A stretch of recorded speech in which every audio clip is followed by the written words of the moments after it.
에어인디아 182편은 1985년 6월 23일 캐나다 몬트리올에서 인디아 델리를 경유해 방갈로르로 향하던 항공편으로 역사상 가장 치명적인 테러 사건 중 하나로 기록되었습니다. 이 사고는 캐나다 영공상공에서 발생했으며 항공기 폭파로 탑승객과 승무원 329명 전원이 사망했습니다. 사건의 주요 내용은 다음과 같습니다. 사건 개요. 항공기 보잉 747-237B 출발지 및 경유지 몬트리올, 런던, 델리, 방갈로르. 폭발 발생 북대서양 상공 아일랜드 남서부 약 190km 지점. 사망자 수 329명, 승객 307명, 승무원 22명. 테러 배경. 이 사건은 캐나다에 거주하던 시크교 분리주의 단체인 바바르 할사 인터내셔널 소속 극단주의자들이 인도 정부에 반발하며 저지른 테러로 밝혀졌습니다. 이들은 캐나다의 밴쿠버 공항에서 항공기에 폭탄을, 실은 가방을 체크인한 뒤 본인은 탑승하지 않는 방식을 사용했습니다.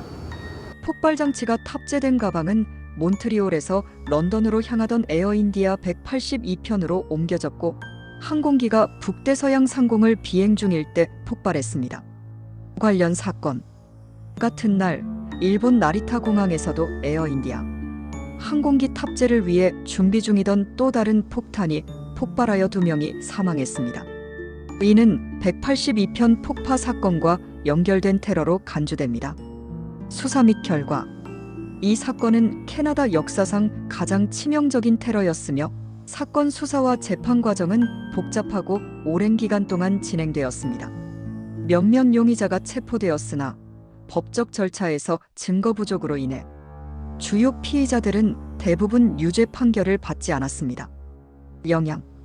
항공 보안 강화. 이 사건 이후 전 세계적으로 공항 보안 및 수화물 처리 절차가 대폭 강화되었습니다.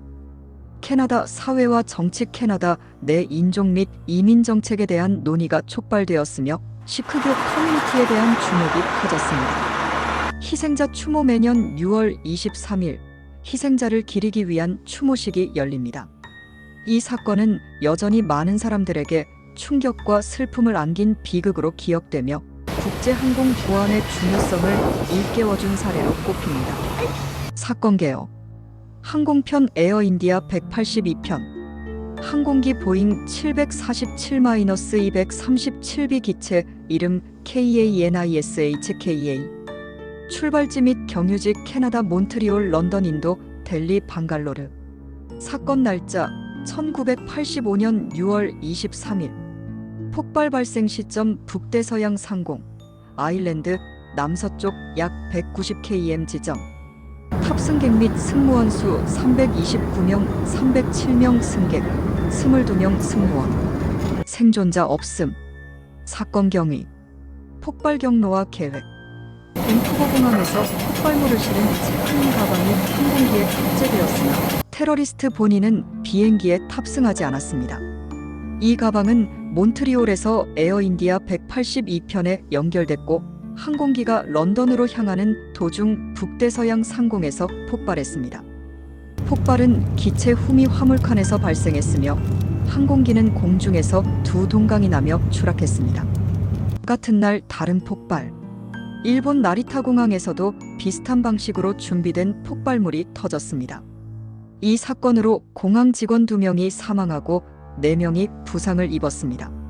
이 두 사건은 동일한 단체가 계획한 연속 테러로 밝혀졌습니다. 테러 배경. 시크교 분리주의 운동. 1984년 인도 정부는 골든 템플 황금사원 사태를 계기로 시크교도와 갈등을 겪었습니다. 이 사태에서 인도군이 펀자브의 시크교도 성지인 골든 템플을 공격해 수백 명이 사망했습니다. 이에 분노한 시크교 극단주의자들은 인도 정부를 향한 보복 공격을 계획했습니다. 주요 배후 캐나다 밴쿠버를 기반으로 활동하던 시크교 분리주의 단체 바바르 할사가 테러를 주도했습니다. 사건의 주모자로 알려진 인물. 타리 싱크 파머 바바르 할사의 지도자. 인드르짓 싱크 레야트 폭발물 제작자. 여러 협력자들이 있었으나 일부는 증거 불충분으로 처벌받지 않았습니다. 수사 과정과 어려움. 조사 과정. 캐나다 왕립기마경찰과 캐나다 보안정보청이 수사를 진행했습니다. 테러 계획이 사전에 포착되었음에도 불구하고 정보 공유와 대응 실패로 인해 막지 못했습니다. 법적 절차. 인드르짓 싱크 레야트 폭탄 제작과 관련해 유죄 판결을 받은 유일한 인물.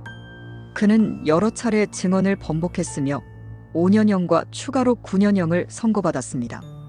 주모자인 타리 싱크 파머는 인도에서 경찰과의 교전 중 사망했습니다. 사건의 주요 피의자 중 다수는 증거 불충분으로 기소되지 않았습니다. 수사 지연과 비판. 캐나다 정부는 정보기관 간 협력 부족과 느린 수사로 비판받았습니다.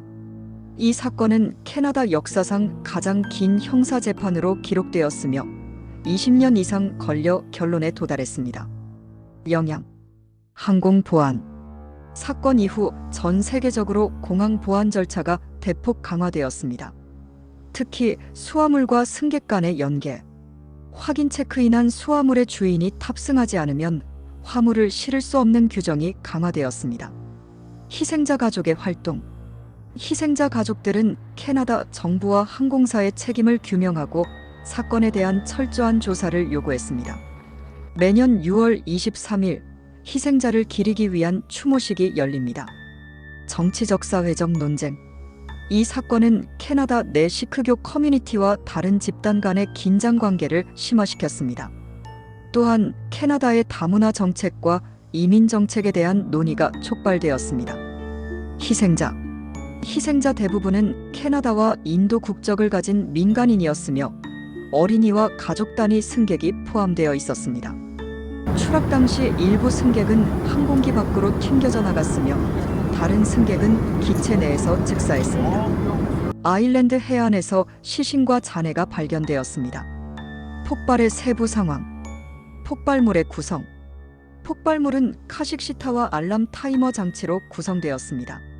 허위를 항공기에 반입하기 위해 테러리스트들은 밴쿠버 공항에서 수화물로 체크인했으며 탑승객이 없는 상태로 가방을 비행기에 올리는 허점을 이용했습니다. 타이머는 항공기가 대서양 상공에 있을 때 폭발하도록 조정되었습니다. 폭발 시점. 폭발물은 항공기가 약 3만 1000피트 약 9400m 고도에서 순항 중일 때 터졌습니다. 폭발로 인해 항공기의 동체가 즉시 공중에서 두 동강이 났고 항공기는 추락하며 아일랜드 해역으로 떨어졌습니다.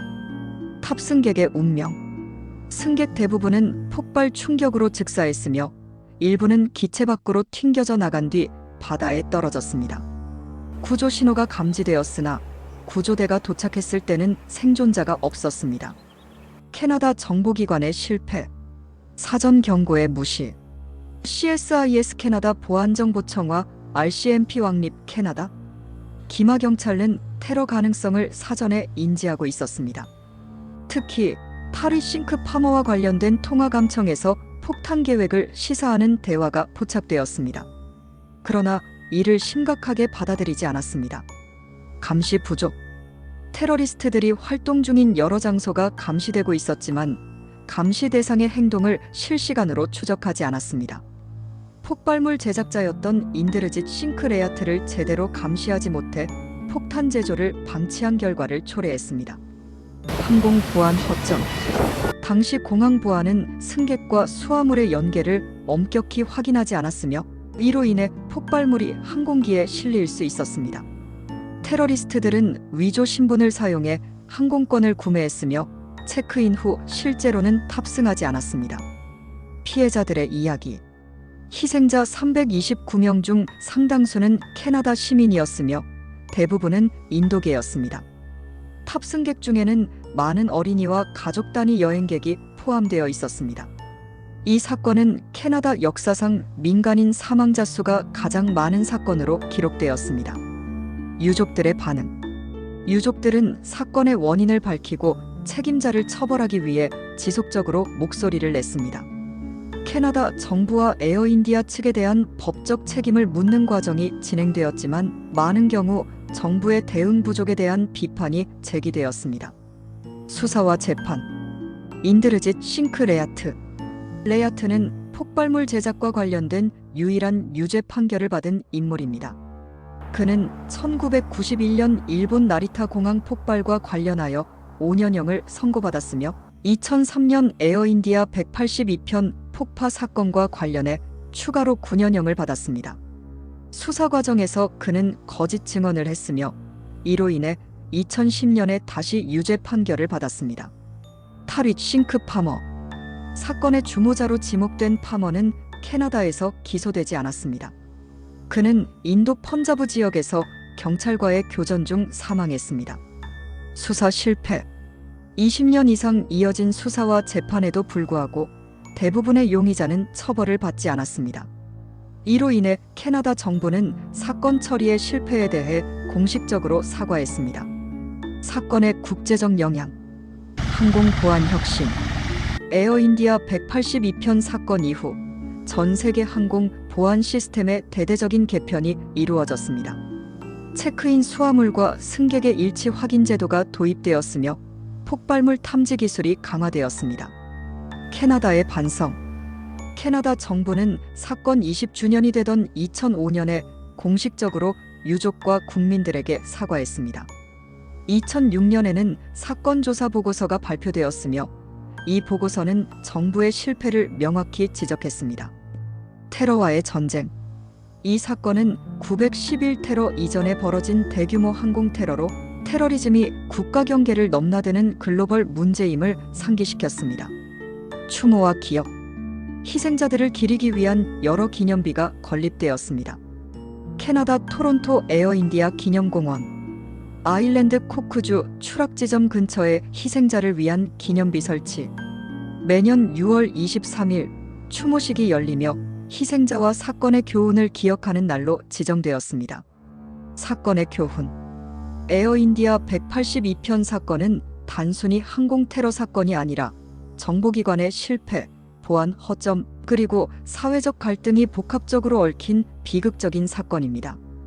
이 사건은 세계가 테러 방지와 인종적 종교적 화합의 중요성을 깨닫는 계기가 되었으며 항공 보안 및 국제 협력의 필요성을 극명히 보여주었습니다.